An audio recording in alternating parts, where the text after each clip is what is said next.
D'autres conscients de ce que l'opération présentait quelques risques, mais à la recherche de gains faciles, de l'argent frais, du ralice, comme le disent les Sénégalais, ont mordu à la part de quelques vendeurs d'illusions, eux-mêmes tentés par le diable, l'argent. Eh bien, la suite, vous le savez, depuis quelques semaines, l'actualité ici dans notre pays est faite autour de cette affaire de ICC et consorts, une affaire devant laquelle le gouvernement n'est pas resté sans réaction.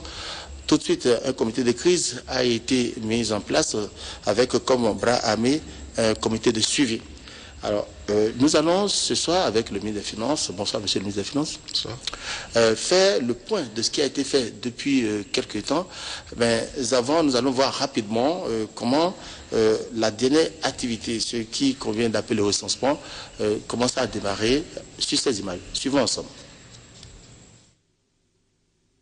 La rencontre du rattrapage entre les promoteurs d'agences de placement et le ministre d'État, elle a été plus fructueuse. Une cinquantaine contre les 7 de la première fois.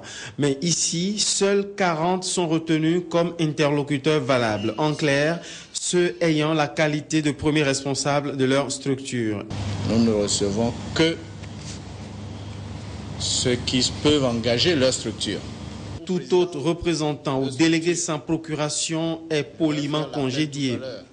Quant aux 40 responsables admis, il a fallu serrer d'un côté ceux qui peuvent rembourser leurs épargnants dans l'immédiat, 15 en tout, et les 25 autres dans une autre rangée. À tous, des fiches de renseignement sont distribuées. Objectif, mieux les cerner, le nombre de leurs clients, les montants collectés, tout ceci assorti d'une exigence remboursement rapide. Puisque le gouvernement veut engager les remboursements le plus tôt possible, je vous conseille vivement de produire les états dans les meilleurs délais possibles. Mais il y a un souci. Certaines agences cumulent avec le placement de fonds plusieurs autres activités légales.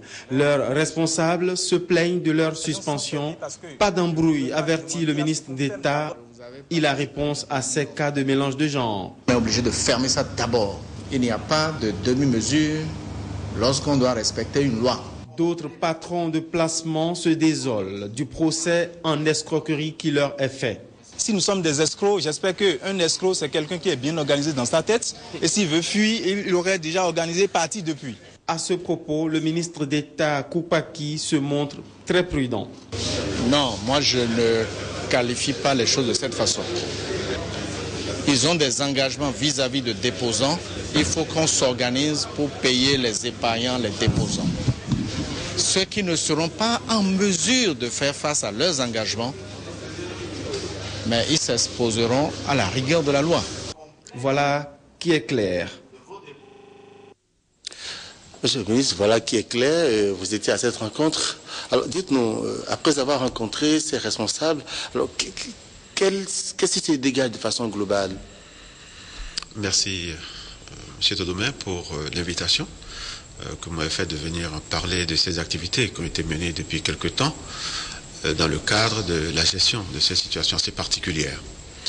Nous avons effectivement, vendredi dernier, rencontré les responsables de structures illégales de collecte et de placement de fonds qui n'étaient pas à la précédente réunion. Ils étaient au nombre de combien cette fois-ci? Ils étaient 7 au départ, là ils sont... Là ils étaient beaucoup plus nombreux. À l'arrivée, lorsque nous avons essayé d'identifier parmi eux ceux qui sont effectivement des responsables de structures, on en a dénombré, me semble-t-il, une quarantaine. Mais l'assistance est un peu plus importante. Les autres ont dû vider les lieux à la demande justement du président de séance. Voilà, quelles sont les conclusions auxquelles vous êtes parvenus? Est-ce que ces personnes ont posé quelques problèmes? Sont-elles en mesure de rembourser leurs clients? Qu'est-ce qu'ils vous ont dit? Puisqu'on a vu la réponse du ministre d'État qui a été ferme. Alors, on peut s'attendre à quoi aujourd'hui? Parce que les populations attendent, veulent savoir qu'est-ce que ça devient, cette affaire, surtout celles qui ont déposé leurs fonds dans ces institutions.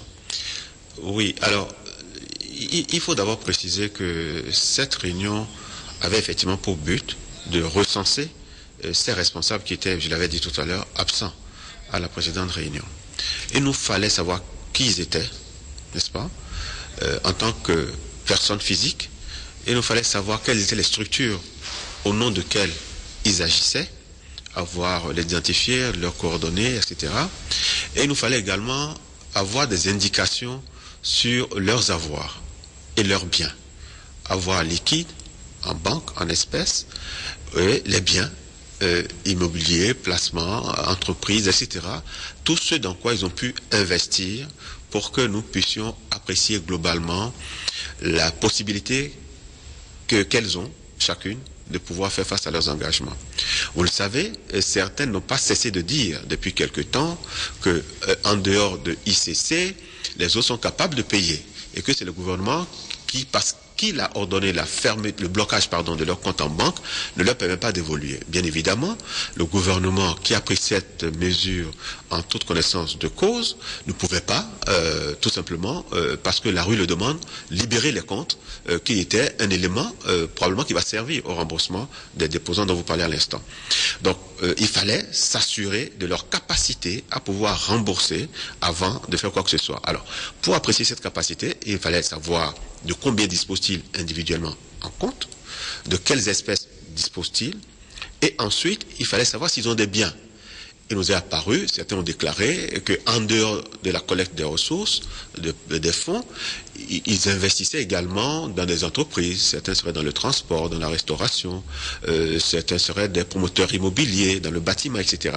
Donc, ne voilà-t-il pas? Il y a même des ONG. En principe, elles ont toutes commencé plus ou moins en tant que ONG, pardon. En tant qu'ONG. En tout cas, IC Service est né sous la forme d'une ONG. Certaines de celles qu'on a rencontrées la dernière fois aussi étaient des ONG à l'origine et ont pu se transformer en société commerciale SARL ou SA en fonction des ambitions qu'elles avaient. Mais cumuler ces deux activités au sein d'une même structure. Elles ont demandé qu'on libère leur activité parce que le fait de les enfermer les empêche de continuer à travailler, ce que le gouvernement ne pouvait pas faire puisqu'on ne savait pas qui vient pour les activités licites et qui vient pour les activités illicites et illégales. Donc, il n'était pas possible de les libérer.